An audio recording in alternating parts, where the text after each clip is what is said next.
So, join us on the search for Aldbar Chapel, which I believe is a 15th century thing initially, but the actual building that we're going to see was built in about 1850. And it's in the woods here, somewhere outside of Brecon, and we're just going to go see if we can find the thing. You say we're searching for it, but we already know where it is. So yeah, I'm going to ruin every single scene you do. Yeah.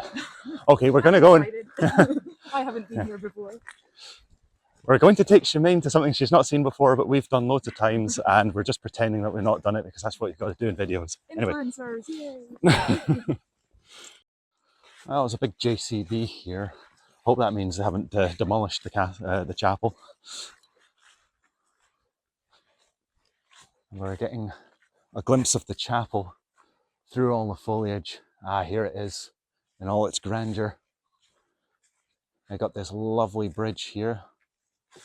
This incredible archway. Now, it's very much claimed by nature with all the foliage, all the greenery, but I really think this actually adds to the mystique of the chapel because it really lost sort of oldie worldy feel to it. So the chapel itself was recorded as early as 1429, but it fell into ruin for many centuries until it was rebuilt by a Mr. Chalmers in about 1850. But he's said to have actually preserved the building very much in its original state. So even though it's a fairly modern construction, I think if somebody had gone from 1429 into the future, they would have recognised it almost as it is now.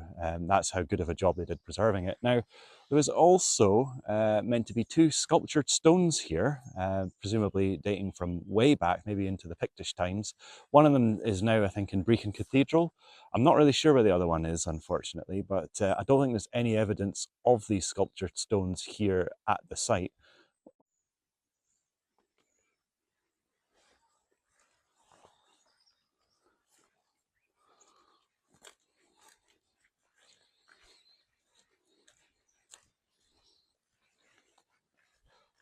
Actually, there's a lot of calcification on this door. There's a patch of it here, and it's still quite wet. And here, it just sort of stops at an abrupt line here. So I wonder why the water maybe just starts running through there, causing all this calcification. But you'd normally see that in a cave or something like that. I saw it, very odd. Back to this PC thing again, yep. So I'm guessing the C is Chalmers. Maybe the gentleman's first name began with a P. And we'll go and see if we can see in the building. 10 years ago, I actually got in there somehow and got a photo of it. I'm going to maybe put the picture up now. But it's difficult to really... Ow, I just hit my phone. Yeah. Interiorly, it still looks exactly the same with all those plants hanging off the ceiling.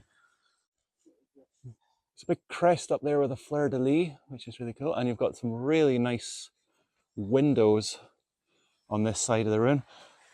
And I'll be able to get a better look inside, hopefully through this.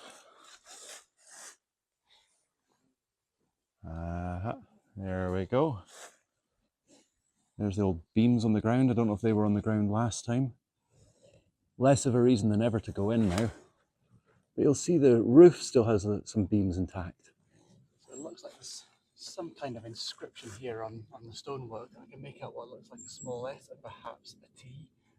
I could be making it up. I don't know what that is, if anything at all. But I can see that now, yeah. Some diagonal lines going here. There was P and C on the door, and now it's like, what was it, S and... So maybe Saint something? Saint somebody chapel. We'll have to go and do a wee bit more research and see if we can find any more facts about this. But we've got this little back tunnel here as well. These arches are quite peculiar. You almost feel like you're coming into a sort of railway cutting here, I think. This is very eerie. How do you talk about Chalmers? Yeah. So Simon's discovered a grave with Chalmers on it, which was the name of the man that restored the chapel in 1850. Let's see if we can... Evelyn Chalmers.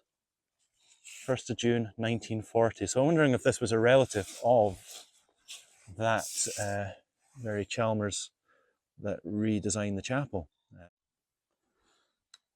Now, this is a rather grand looking grave. I think it's a little bit too dilapidated to make any inscription out of, but it almost looks like that's a smiley face. You know, one of those potato smileys that you used to get? It looks like a wee head that's just been plonked on the top of the grave. Looking very cheerful and happy in death. Let's see if the other side of this has anything written on it. Oh, actually, no, there we go. It's a lovely, really quite sharply defined sort of Celtic looking cross. Ornamentation on this side. Oh, and more of this stuff here, yeah.